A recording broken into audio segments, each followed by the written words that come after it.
Welcome back to the magical Makr Maniac. I hope you guys enjoyed my last video that I linked to this one, the traditional chevron Harry Potter bookmark, and if you didn't, please check that out. Today I'm going to be showing you how to make the corner bookmark, which is super simple to make and it doesn't require the aid of glue unless you want to customize it like I did, but it's house customizable and I'm going to be demoing with Ravenclaw again in this video, and all it requires is a bit of origami. So I'm going to show you how this works. You just open the book and you slip it into the page that you were on, just like that. And when you close it, you can just push it in a little like that. And next time you open the book, you've got your nice corner bookmark. Starting off, I'm going to be using a blue paper since I'm demoing with Ravenclaw for this video. And we're going to basically trace a square with any straight edge you can find, including a ruler or tracing just a square. And just trace a square onto it, and it does not matter how big you want to make it. You can make it small or big. I just recommend that you make it at least a little shorter than the width and the length of your bookmark. And don't worry if you mess up. This is why I advise you use a pencil and not a pen, so you can erase it if you made a mistake, just like that. And then go ahead and cut this all out with your scissors. So once you finish that, just go ahead and erase those extra lines, and we're going to start with the origami. To make it look like our Gryffindor bookmark, the first thing we're going to do is fold it into a triangle where both sides are similar. So it should look like this. And once you've done that, this is also going to help you prove if you've actually made a pretty good square, because there might be some ends that you might want to trim off because it does not match.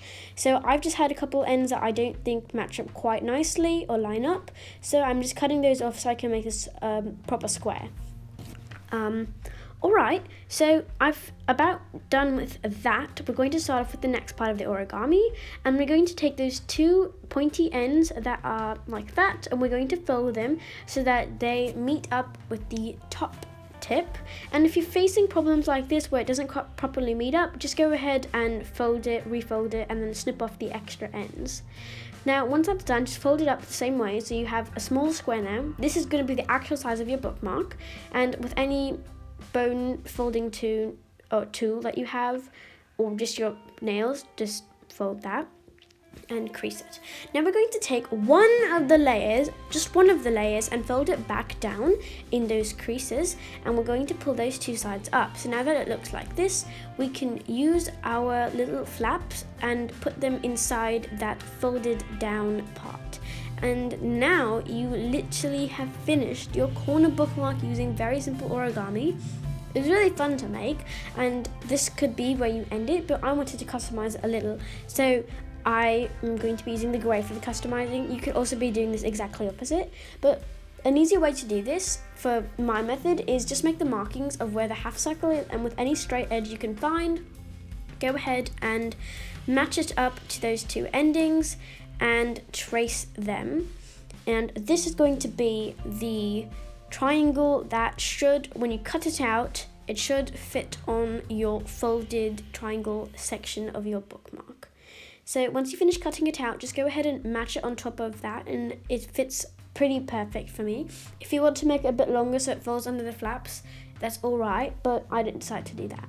Now we're going to make the strips, so I'm going to trace a bunch of strips on the paper, and I decided to do 4 marks on each side of this triangle, and then just do this on one side and then replicate it on the other side.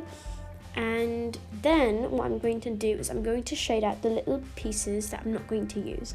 So I'm not going to use those top 2 pieces in the middle, so I'm going to shade this out to just let me know that I'm not going to be using that. And now I'm going to use those 2 end pieces. And now just go ahead and cut this out. I'm going to keep the pieces that I don't want on the other side.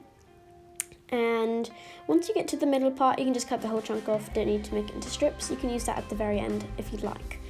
And now just cutting out the other papers. So I have about 4 of these grey strips that I want to put on my bookmark, and I'm going to just glue it on like that. So we're going to be using a glue stick for this process. If you don't have a glue stick or don't want to use one, then you can skip this part. You can also use liquid glue or hot glue for this, and just go ahead and glue those parts on.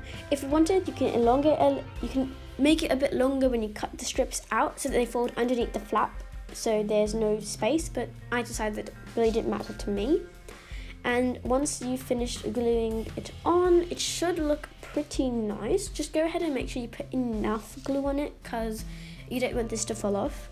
And I'm sort of rubbing it on the top of my glue stick because it's small enough.